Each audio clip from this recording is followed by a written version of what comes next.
Hello again everybody, Jimmy Keegan here. I've got to change the inner tubes on the wheels of my bandsaw. It's basically the rubber ring goes round the wheel that your blade sits on. And bandsaw blades can be a bit tricky as regards opening them and closing them. They're always flying about and you end up scarred up forever. So just a little bit of thing. It's, you know, maintenance of your tools. You might find it interesting. And a bit of the king on in the background. Can't hurt, eh? Okay, so I've already done the top bandsaw wheel because I thought afterwards maybe I should tape this. So as you can see, there's my thumb and it's got this rubber strip inside the groove on the wheel, and this is my bottom bandsaw wheel. Basically just a spoke wheel. Now you can probably see here that edge is sat proud, so what I'm doing is I'm going round. I'm actually using a steel rule, and if I can show you while holding this, all I'm doing is just putting the outside edge under a bit of pressure, and then as you can see where it's sat proud, and then it's going in. And what this will do, this will just have a slight concave rim to it, and then your bandsaw blade should sit comfortably in that. Okay, so this one has been done all the way around. Just as a bit of side info, this is Only My Soul, David Coverdale's North Winds, the second album he did after Deep Purple split. In my opinion, the best stuff Coverdale ever did. And I saw Whitesnake a lot of times, great band, did a lot of great tracks. This is just the best. Superb, atmospheric, blues, soul-y rock album. The stuff Coverdale does best and should be doing. Okay, right, so here's our wheel. Just running my thumb around it to take out any just small kinks, and then I'll put the wheel back on and show you how to set up a bandsaw blade. So if you grab the blade like that, wear gloves if you want to. I've just taken mine off because I'm working on something else. The blade will slip open on its own. If you wear gloves, you're not going to hurt yourself on the teeth of the bandsaw. Now, once you've taken a bandsaw off a machine to replace it, best thing to do, put your foot in the middle, grab it either side, flip it over, back into the loop, and then tape it, cable tie it. Easy for throwing away or storage. Okay? Okay, so we've got our bandsaw blade. Make sure the teeth are pointing the right way. Now the first awkward bit is you've got to feed it through your table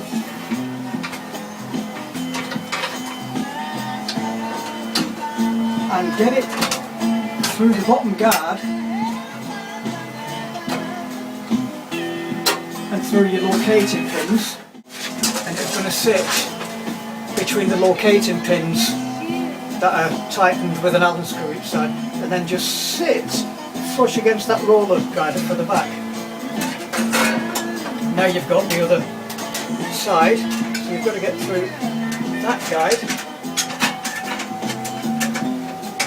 Now I usually just position it on the top wheel because it's the one at head height, and then put it around the bottom one. Okay, so we've got the bandsaw on the wheels now,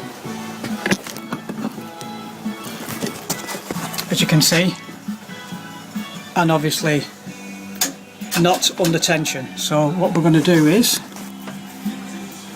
fit them just centrally in each wheel, so they're sat. See how that one's not really actually come away, so roughly in the centre. Start taking the tension up,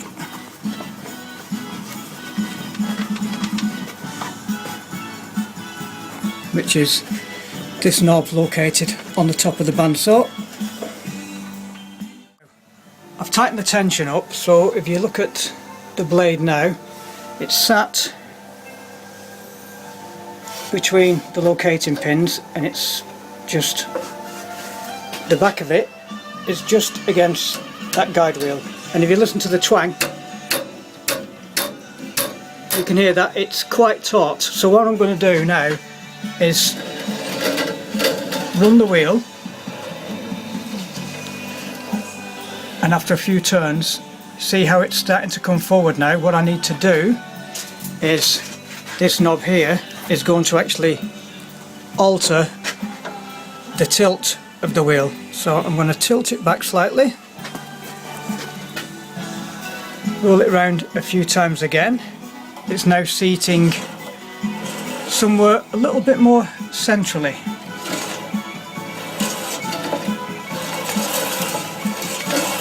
Now I'm still not 100% sure of the tension right now, but that seems to be sat pretty straight. Tension feels pretty good. I'm not going to go any tighter until I try it. So what I'm going to do now is shut these doors for safety, actually switch the machine on for a second. The worst thing that can happen is if it doesn't align itself, the blade will jump out, but it won't break. And if it is okay, I'll shut the doors again, run it for maybe 20 seconds, open the doors, check that again. These are still sat comfortably back off the edge of the wheel, pretty much located centrally in the centre, and then it should be good to go. And then I'll just use some bits of scrap wood and work on the tension. Okay, just a bit of scrap wood I use for drilling into, marked a line on it, and I'm going to just follow this line freehand and see if the blade is true or it starts wandering about. Here we go then.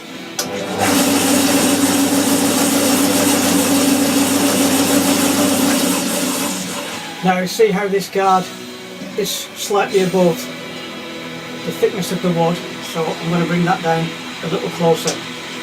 Less chance for the blade to wander in between.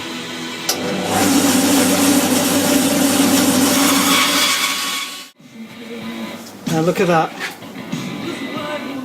Absolutely terrible, so still have to work on adjusting the blade. Hey up, it's me again. I've just been out to post a letter and it's only 2 streets away. Now I don't know if where you live, people throw stuff out all the time. If they have a TV they don't want and it works, they put it outside, put a sticker on saying works free. If they have bricks left over, they'll pile them outside. Everybody does it. I've done it with stuff, bits of hi-fi equipment, you know, too old to sell, just put it outside and people take it. So I've just been to post this letter, and you know the racking that you get at B&Q and the big DIY stores, somebody's thrown a load of that out, along with some other stuff, some gardening tools that just need, you know, the handles replacing and stuff. So I've just walked and done 7 trips backwards and forwards with all this racking on my shoulder. First of all, I set off, I thought, well, it's really warm out today, but it's not burning hot, so I thought, all right, I'll walk round, you know, post a letter, keep my shirt off, you know, hair down, thinking I'm the dog's bollocks, you know, or at least the mutt's nuts, you know. So I pass this stuff and think, oh God, if I come back later when I've got the car, it might be gone. And I'll be going, oh, I could have used that at the back, I could have made racking outside, me wood rack, etc, etc. So I decided I'll just pick a piece up on my way back, see what the weight's like, come back, put my work coat on, towel around my neck to pad my shoulders, and I've just walked it all around. So a lot of great stuff, a lot of hinges, fixing plates for hanging beams in houses and stuff like that, just really good hardware. So come on, have a look at this. Here we go. Shelf racking. Now there's a spade, which we don't have, so I'm going to replace the handle on that. Pickaxe, which is fine.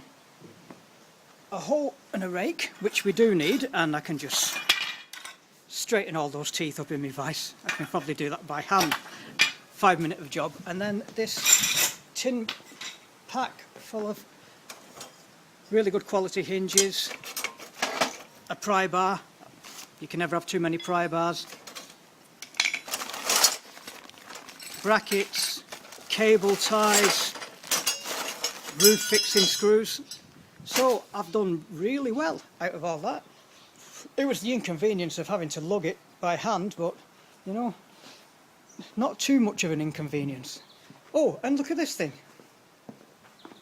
A bloody Ryobi heavy duty angle grinder. Now, there isn't much goes wrong with these. The brushes might be knackered, the switch might be knackered, in which case I'll get a replacement. I can fix that, not a problem. So maybe he broke the disc, didn't have any more, couldn't be bothered having a clear out. So, in the words of my old mucker Burger, who I've not seen for many years, result! Okay, just a quick one.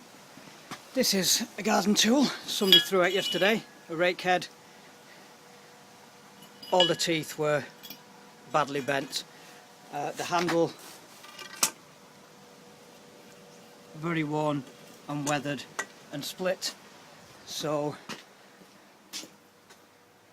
piece of dowel I had in the garage.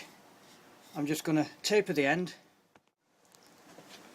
So, about 1.5 inches tapered. If you're really bothered about aesthetics, just get some old sandpaper. This happens to be an old sanding disc.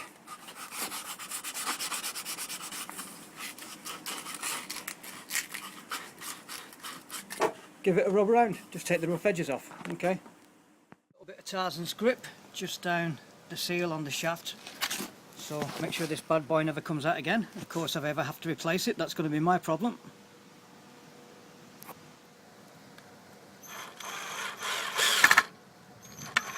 Nothing too extreme, you don't want to be drilling a big hole through the handle, or you're taking too much meat out of it, okay? And as you can see, tapered all the way down, fits snugly in the shaft. There's my new rake. Threw this out the other week, side of the road. This and another one, said vacuum cleaner working. I've just cut the end of this hose off, put the flange back on so it'll fit the neck and the tools. It's even got all the attachments with it. I've emptied the bag, the filters are really good, and if you can just see there, there's no plug on it and it's stuck, so the retraction thing isn't working, and I'm just going to try and get enough of a grip of this to pull it out.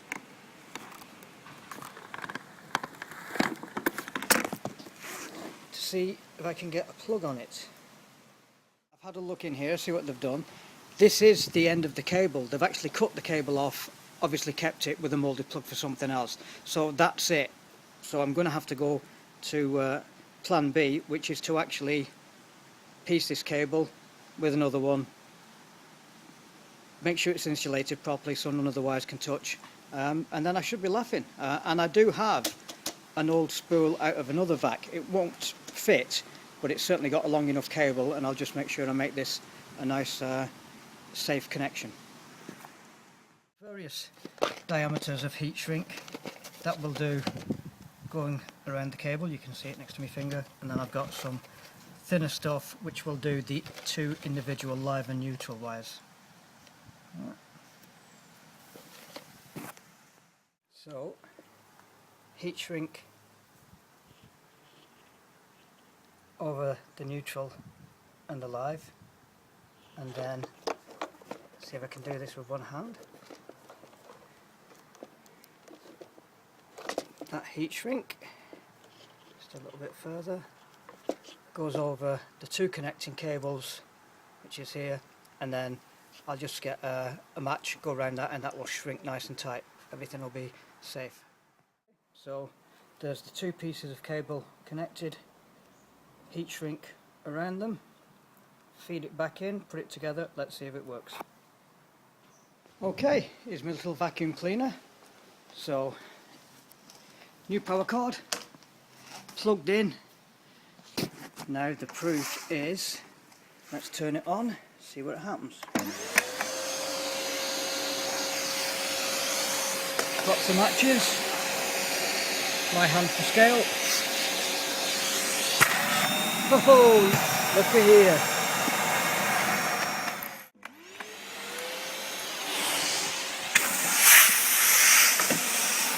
Okay, I can live with that.